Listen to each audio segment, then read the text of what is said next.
स्वयं ध्यान स्वरूप है, ज्योति बिंदु स्वरूप है, वो तो सदाशिव है, उसको कोई पुरुषार्थ करने की दरकार नहीं है।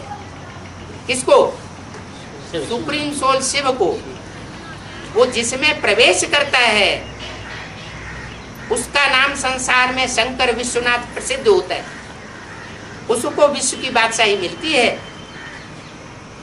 किसी को विश्व की बादशाही मिलती नहीं बाहुबल से।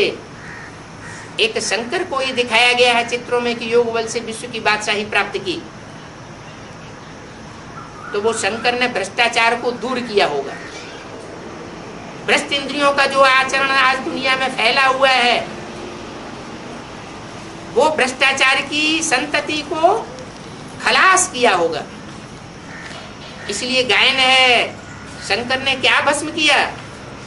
कामदेव को भस्म किया। और किसी देवता के लिए इस बात का गायन नहीं है क्या कि कामदेव को भस्म किया हो। कामदेव जो मुखिया है वो का विकार, उस मुखिया विकार को ही भस्म कर दिया जाएगा तो दूसरे विकार तो अपने आप भाग खड़े होंगे। तो असली जो भ्रष्टाचार है, उस भ्रष्टाचार को अंत करने वाला आज तक कोई दुनिया में हुआ ही नहीं। बड़े से बड़े धर्म पिताएं आए इस सृष्टि पर, इब्राहिम आए, बुद्ध आए, क्राइस्ट आए, गुरु नानक आए, विवेकानंद आए, लेकिन भ्रष्टाचार और बढ़ता ही गया। तो उनके आने से फायदा क्या हुआ?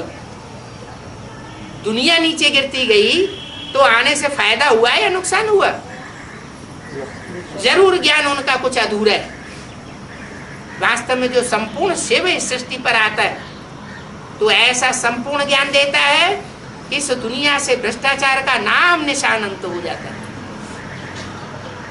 जो भी सृष्टि पर रहती है, चाहे वो जानवर हो, चाहे पशु पक्षी हो, चाहे मनुष्य हो, सब श्रेष्ठ इंद्रियों से आचरण करने वाले होते हैं। जैसे मोर हमारे भारतवर्ष का आज भी राष्ट्रीय पक्षी माना जाता है। क्यों माना जाता है? दूसरे पक्षी को क्यों नहीं उदाहरण देते? राष्ट्रीय पक्षी कोई दूसरे पक्षी को मान लेते? क्योंकि सभी पक्षी मैथुन से सृष्टि पैदा कर रहे हैं। एक मोर ही ऐसा है जो मोरनी मोर के नाचते समय उसका आंसू पीती है और उससे गर्व रह जाता है। माने मिसाल के लिए आज भी दुनिया में एक ऐसी पक्षी की बात कायम है और वो भारत का राष्ट्रीय पक्षी माना जाता है, जिससे ये साबित होता है कि इस दुनिया में श्रेष्ठाचारी संतान भी कभी हुई थी। ये कोई असंभव बात नहीं है कि श्रेष्ठ इंद्रियों से जो ज्ञानेंद्रियां हैं उनसे श्रेष्ठ दुनिया कैसे पैदा होगी, श्रेष्ठ सृष्टि कैसे बनेगी। अभी बाप ये बातें बताए रहे, ये कंसंट्रेशन की बात है। आज मनुष्य की बुद्धि कौड़ी तुल्य हो गई है, क्योंकि कौड़ी में ही बुद्धि लगी रहती है। काम विकार प्रधान होने की वजह से और स्त्रियों में अपने देह का ज्यादा होने की वजह से कौड़ी की याद मुख्य हो गई।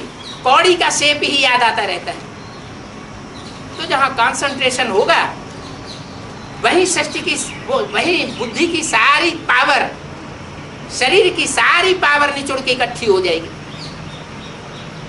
तो काम इंद्रियों में सारी शक्ति इकट्ठी हो जाती है। भ्रष्ट इंद्रियों में जब सारी शरीर की और बुद्धि की शक्ति इकट्ठी हो जाती है तो मनुष्य का पतन होगा या उत्थान होगा? पतन होगा। वो प्यार भ्रष्टाचारी प्यार है। भ्रष्टाचारी प्यार से जो संतति पैदा होती है वो भ्रष्ट आचरण करने वाली होती है। जो भी बच्चे आज पैदा हो रहे हैं वो मोस्टली दुखदाई पैदा हो रहे हैं। माँ बाप को ही दुख देने लग पड़ते हैं। नहीं तो रचना हर रचयिता के सुख के लिए पैदा की जाती है।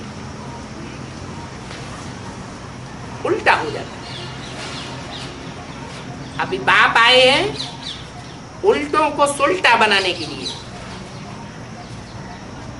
भ्रष्टाचारियों को श्रेष्ठाचारी बनाने के लिए। भ्रष्टाचारी का टाइटल क्रोध से नहीं होता है। क्या कहा है? कोई क्रोधी हो तो क्रोधी को भ्रष्टाचारी का टाइटल दिया जाए, ये रंग बात है। पतित बनने से ही ये टाइटल मिलता है, और पतित होते हैं काम विकार से। क्या किसी को क्रोध आता है तो वो क्रोध कौन सी विशेष इंद्रियां हैं जिनसे झलकता है क्रोध? है आंख। आंख शिष्टाचारी है या भ्रष्टाचारी है? आंख तो ज्ञानेंद्रिय है ना, तो ज्ञानेंद्रियों में सारी ताकत जाके इकट्ठी होती है। तो शक्ति का ऊर्ध्वगमन हो रहा है या नीचे जाती है शक्ति क्रोध के समय? ऊर्ध्वगमन तो होता है, लेकिन वो ऊर्ध्वगमन जो है वो दूसरों को नीचा दिखाने के लिए होता है, दूसरों को परास्त करने के लिए होता है। इसलिए उसमें पावर नहीं रहती।